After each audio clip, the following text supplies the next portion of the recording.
السلام علیکم ورحمۃ اللہ وبرکاتہ۔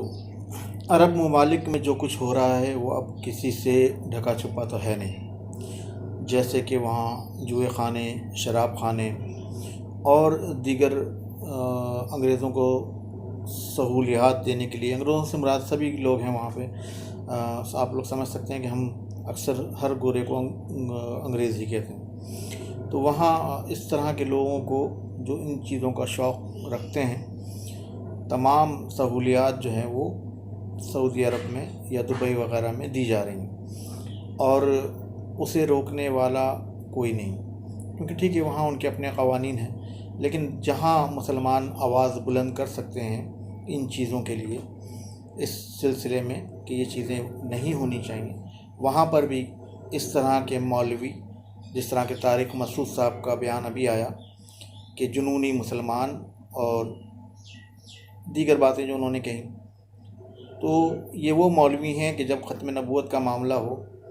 یا اور دوسرے اس طرح کے باتیں ہوں تو یہ نہیں کرتے۔ اس کی وجہ یہ کہ انہیں فنڈنگ ہی وہیں سے آتی ہے، تو وہ کہاں ان کے خلاف بولیں گے۔ تو اب آپ دیکھیے، میں کچھ پکچرز ڈال رہا ہوں، آپ آگے انہیں دیکھیے گا آپ بغور کہ یہ سلسلہ اب شروع ہو گیا ہے۔ پہلے کبھی ہوتا تھا کسی نے فٹ بال پہ بتایا کہ بھئی فٹ بال پہ یہ چیز لکھی ہوئی ہے، ٹیشو پہ یہ چیز لکھی ہے، تو کہیں نہ کہیں سے احتجاج ہوتا تھا تو بند ہو جاتے تھے۔ لیکن اب اس طرح کے جب مولوی بیان دیں گے، جس طرح کے طارق مسعود صاحب نے بیان دیا، یا اس طرح کا کوئی اور بھی اگر دیتا ہے، تو ظاہر سی بات ہے پھر ایک طرح سے انہیں کھلی چھوٹ مل جائے گی۔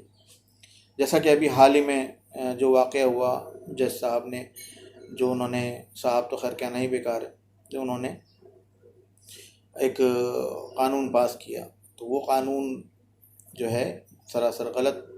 ہے، اور ذرا اس کے اوپر احتجاج بھی ہو رہے ہیں، اور انشاءاللہ اسے ختم بھی کرایا جائے گا، کیونکہ وہ ایک غلط فیصلہ ہے۔ تو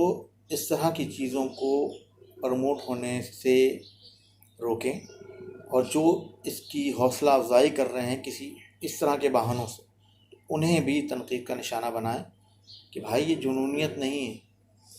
یہ قرآن شریف سے محبت، مسلمانوں کی عقیدت کی وجہ سے یہ سب ہے کہ اس طرح کی چیزوں کو دیکھ کر وہ طیش میں آ جاتا ہے، اور اگر آپ اس طرح کا طیش نہیں دکھائیں گے تو لازمی سی بات ہے پھر کھل کے یہ سب چیزیں ہوں گی، اور ہو رہی ہیں۔ تو ان کو روکنے کا ایک یہی طریقہ ہے کہ آپ کا غم و غصہ ان کو نظر آنا چاہیے، کم از کم شاید اس میں کچھ کمی رہے۔ جزاکم اللہ خیرہ، وعلیکم السلام ورحمۃ اللہ وبرکاتہ۔